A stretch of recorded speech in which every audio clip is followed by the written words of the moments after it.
ఆంధ్రప్రదేశ్లోని ప్రజల అవసరాలు కష్టాలను తలించి వారు బాగుకై తప్పియాలంటే రాజై పుట్టాలి అంటారు. అయితే కష్టజీవికి ఇరువైపులా నిలిచినవాడు, కర్మజీవికి పాలన మలిచినవాడు, 25 ఏళ్లకే ప్రతిభావంతుడై సంపదల మధ్య పుట్టాడు జగన్మోహనుడు. కసిని అసిగా మార్చుకుని అసిధార వ్రతం చేసి జయకేతను ఎగురవేశాడు. అయితే ఈ విజయం ఆయన్ని తేలిగ్గా వరించలేదు. అందుకే ఓర్పుకి ఓదార్పుకి జగన్ అనే 3 అక్షరాల చిరునామా అయ్యాయి. సగటు ప్రజల మనోభావన ప్రాంగణాలు కట్టిన తోరణాలై నవరత్నాలై నిలిచాయి. సహజంగానే ప్రతిభావంతులకు ఒక ప్రత్యేక శైలి ముద్ర ఉంటుంది. తండ్రిని స్ఫూర్తిగా తీసుకున్న తండ్రి చాటు బిడ్డగా రాజకీయం నడపలేదు. జనంతో కలిసి జనంతో మమేకమై జనగణ జననేతగా ఆవిష్కృతమయ్యారు.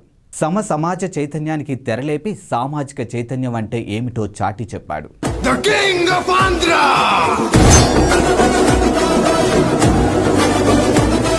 సేద్యంతో నిర్మించుకున్న ఈ ప్రజా ప్రభుత్వాన్ని కాపాడుకోవడం అందరి విధి.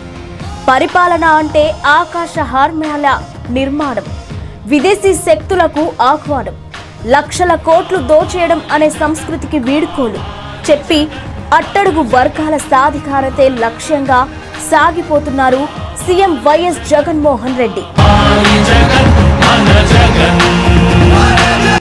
అయితే ఈ ప్రయాణం పూల పాన్పు కాదు. ఎన్నో అవరోధాలు, సవాళ్లు ఉన్నాయి.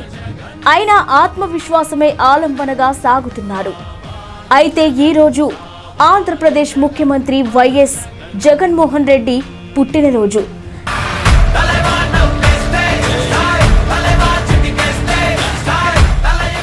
తమ ప్రియతమ నేత సీఎం జగన్ పుట్టినరోజు వేడుకలను వైసీపీ నేతలు, కార్యకర్తలు, అభిమానులు రాష్ట్ర వ్యాప్తంగా ఘనంగా నిర్వహిస్తున్నారు. ఇప్పటికే రాష్ట్రంలో అనేక ప్రాంతాల్లో రక్తదాన శిబిరాలను ఏర్పాటు చేశారు.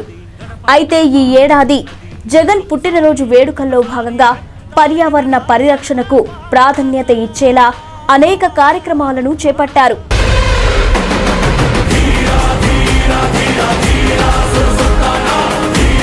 జగన్ ఆంధ్రప్రదేశ్లోని కడప జిల్లా జమ్మలమడుగులో దివంగత ఉమ్మడి ఏపీ ముఖ్యమంత్రి వైఎస్ రాజశేఖర్ రెడ్డి, వైఎస్ విజయమ్మ దంపతులకు జన్మించారు.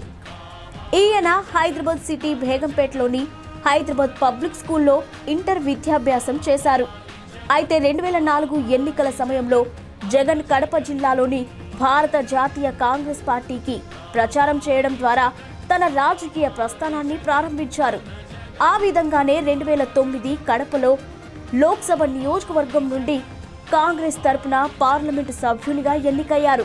సెప్టెంబర్ 2009లో తన తండ్రి మరణించిన తర్వాత అతను తన తండ్రి వదిలిపెట్టిన రాజకీయ వారసత్వాన్ని చేపట్టడానికి ప్రయత్నాలు ప్రారంభించగా మెజారిటీ శాసనసభ్యులు ఆయనను ముఖ్యమంత్రిగా నియమించాలని మొగ్గు చూపిన పార్టీ అగ్రనేతలు సోనియా గాంధీ, రాహుల్ గాంధీలు ఆమోదించలేదు.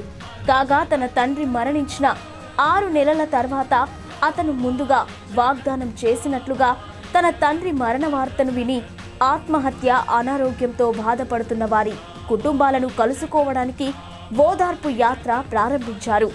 కాంగ్రెస్ పార్టీ కేంద్ర నాయకత్వం తన ఓదార్పు యాత్రను విరమించుకోవాలని ఆదేశించింది. ఆ ఉత్తర్వును ధిక్కరించిన అతను హైకమాండ్తో విభేదించారు. కాంగ్రెస్తో విభేదాల కారణంగా 2010 నవంబర్ 29న కడప లోక్సభ నియోజకవర్గం నుండి లోక్సభ సభ్యత్వానికి, కాంగ్రెస్ పార్టీ సభ్యత్వానికి రాజీనామా చేశారు. 2011 మార్చి 11న అతను తూర్పుగోదావరి జిల్లాలో జగ్గయ్యపేటలో వైఎస్ఆర్ కాంగ్రెస్ పార్టీని స్థాపించారు.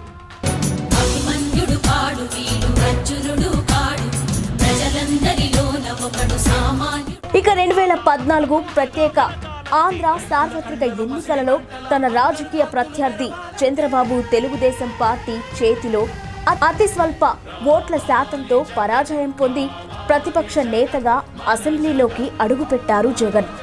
అసెంబ్లీలో ప్రతిపక్ష నాయకుడిగా, వైఎస్ఆర్ కాంగ్రెస్ పార్టీ అధ్యక్షుడిగా అతను తన 3000 కిలోమీటర్ల పాదయాత్రను ప్రజా సంకల్ప యాత్ర అనే పేరుతో ప్రారంభించి 2017 నాటికి ఏపీకి రావాలి జగన్, కావాలి జగన్ అనే నినాదాన్ని రూపొందించారు.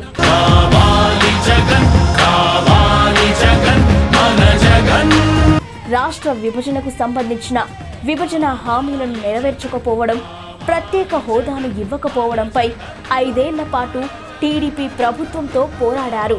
అనంతరం 2019 సార్వత్రిక ఎన్నికల్లో 175 శాసనసభ స్థానాలకు గాను వైఎస్ఆర్ కాంగ్రెస్ పార్టీ 151 స్థానాలు రికార్డు స్థాయిలో గెలిచి విభజిత ఆంధ్రప్రదేశ్ రెండో ముఖ్యమంత్రిగా వైఎస్ జగన్ ఎన్నికయ్యారు. అలాగే 2019 పార్లమెంటు ఎన్నికలో ఆ పార్టీ 25 లోక్సభ స్థానాలకు గాను 22 స్థానాలను గెలుచుకుని రికార్డు సృష్టించారు.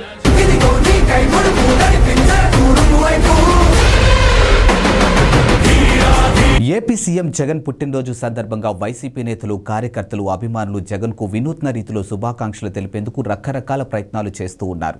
ఈ నేపథ్యంలోనే పేద, బడుగు, బలహీన వర్గాలకు జగన్ అండగా నిలుస్తున్నటువంటి థీమ్తో రూపొందించినటువంటి ఒక ఎలివేషన్ ఫోటో సోషల్ మీడియాలో వైరల్గానూ మారింది. పిల్లలు మొదలు వృద్ధుల వరకు అందరి మధ్యలో జగన్ కూర్చొని ఉన్న ఫోటో ట్రెండ్ అవుతోంది. ఈ నేపథ్యంలోనే సీఎం జగన్ పుట్టినరోజుకు సందర్భంగా విద్యార్థులకు గిఫ్ట్లు ప్రదానం చేయనున్నారు. అల్లూరి సీతారామరాజు జిల్లా చింతపల్లిలో పర్యటించనున్నారు. 8వ తరగతి చదువుతున్నటువంటి 4,34,185 మంది విద్యార్థులకు 620 కోట్ల వ్యయంతో బైజూస్ ఫ్రీ లోడెడ్ కంటెంట్తో కూడినటువంటి ట్యాబ్లు ఉచితంగా పంపిణీ ప్రారంభించనున్నారు. ఇక చింతపల్లిలో ఈ కార్యక్రమంలో సీఎం పాల్గొంటారు.